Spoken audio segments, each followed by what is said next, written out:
Oke, halo semuanya. Hari ini kita akan bahas soal yang ini. Pertama, kita akan tulis bagian diketahui dan ditanyakan, dimulai dari yang ditanyakan terlebih dahulu. Yang ditanyakan pada soal ini adalah sifat-sifat bayangan. Oke, kita tulis yang ditanyakan adalah berarti sifat bayangan. Sifat bayangan itu dia bisa dilihat dari S aksen sama dari M-nya ya. Oke, sekarang kita ke bagian yang diketahui. Jadi ada beberapa hal yang diketahui di sini. Ada sebuah lensa cembung memiliki jarak fokus 5 cm. Jarak fokus itu adalah simbolnya F, tapi ingat kalau misalnya jarak fokus itu bisa bernilai positif dan bisa bernilai negatif. Kita yang negatif dulu ya. Negatif itu untuk lensa cekung, positif itu untuk lensa cembung.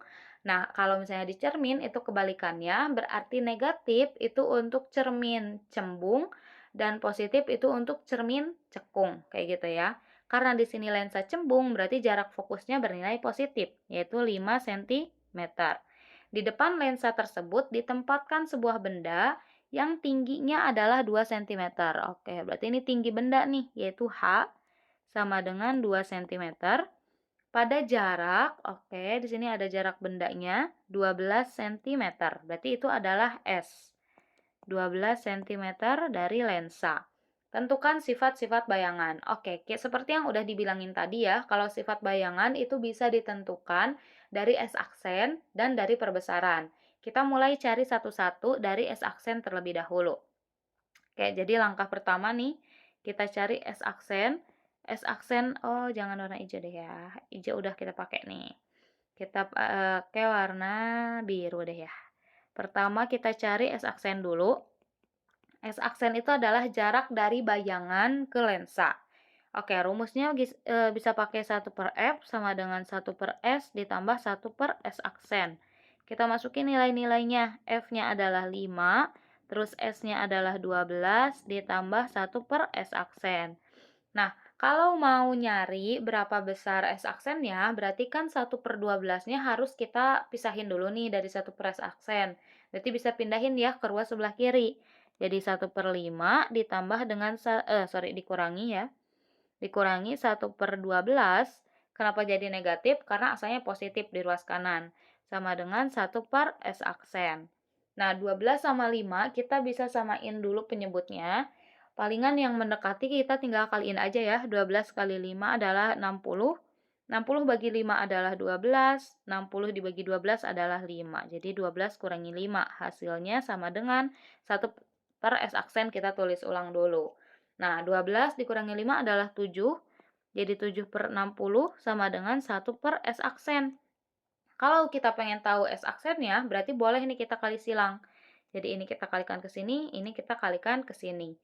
Jadi 7S aksen sama dengan 60 kali 1 adalah 60. Maka S aksennya akan sama dengan 60 dibagi 7 cm. Oke, ini S aksennya. Sebenarnya 60 dibagi 7 bakal koma-komaan ya. Jadi sebenarnya boleh kita tulis koma-komaannya atau enggak juga gak apa-apa sih. Kita tulis aja kayak gini aja ya. S aksennya 60/7 cm. Karena yang ditanyain di sini adalah sifat bayangannya. Oke, tadi udah dibilangin kalau sifat bayangan itu tuh tergantung S aksen sama dengan M-nya atau perbesaran. Nah, kalau misalnya S aksen itu dia bernilai positif, berarti bayangan yang terbentuk itu adalah tegak dan eh, nyata ya. Oke, tegak dan nyata atau nyata dan tegak gitu sama aja. Nah, sedangkan kalau S aksennya itu bernilai negatif, bayangan yang terbentuk itu akan terbalik dan maya. Dan maya. Oke, kita lihat nih kalau misalnya S aksen yang kita temuin itu nilainya positif ya, meskipun perperan nih, 60/7. Berarti kalau positif itu bayangan yang terbentuk adalah tegak dan nyata. Berarti yang benar itu adalah yang ini nih. Oke, untuk bagian ini adalah yang benar, tegak dan nyata. Oke, sekarang kita bisa cari perbesarannya. Di langkah yang kedua kita cari M atau perbesaran. M itu rumusnya adalah S aksen dibagi dengan S.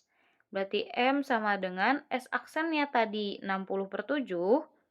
Berarti 60/7 dibagi dengan S gitu ya. S-nya udah ya diketahui yaitu 12. Oke, sekarang ini kan 12 itu 12/1 nih sama aja ya, kayak 12 dibagi 1. Kita bisa jungkirin nih biar enggak ada pembagian di dalam pembagian. Jadi M itu akan sama dengan 60 dibagi dengan 7 dikalikan dengan 1/12. Oke, ini ada yang bisa dicoret. 60 dibagi 12 itu hasilnya adalah 5, maka M itu akan sama dengan 5/7 kali. Oke, 5 dibagi 7 itu adalah kurang dari 1 ya, jadi 0,7 nih. Oke, kita tulis deh. M itu akan sama dengan 0,7 kali. Nah, untuk perbesaran, kalau M-nya lebih besar daripada 1, maka bayangan yang terbentuk adalah diperbesar. Sedangkan kalau M-nya kurang daripada 1, maka bayangannya akan diperkecil. Nah, 0,7 itu kan dia kurang dari 1 ya. Makanya bayangannya itu bakalan diperkecil untuk kasus ini. Diperkecil. Nah, jadi bisa kita simpulin nih, sifat bayangan pada soal ini. Tadi kan kita udah tahu nih kalau S aksennya positif, itu berarti bayangannya nyata. Oke, berarti sifat bayangannya nyata, terus tegak. Terus yang terakhir adalah diperkecil. Jadi ini bayangannya. Jadi kalau mau tahu sifat bayangan, kalian cari aja S aksen sama M-nya atau perbesarannya, kayak gitu. Makasih banyak udah mau menonton, semoga videonya bisa membantu.